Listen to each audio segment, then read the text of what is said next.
Assalamualaikum. Apa khabar semua? Alhamdulillah tuan-tuan, syukur kepada Allah SWT. Salawat dan salam kata junjungan kita Nabi Muhammad SAW, ahli keluarganya serta para sahabatnya, dan orang-orang yang mengikuti mereka dari semasa ke semasa hingga kali kiamat.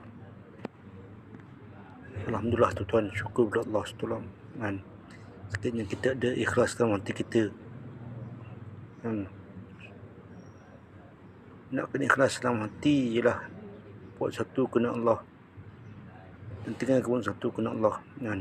Cek amalan kita dari awal, pertengahan dan akhiran kita.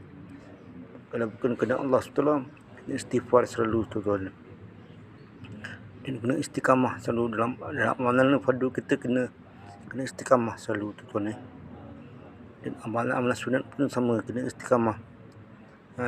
Sekiranya kita ada zikir dengan istiqamah. Sekiranya kita baca Al-Quran dengan istiqamah.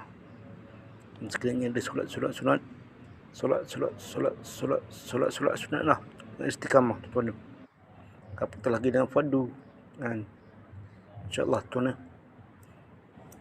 jaga diri, hiasi pribadi dengan iman dan amal yang soleh dan solah. Dan Allah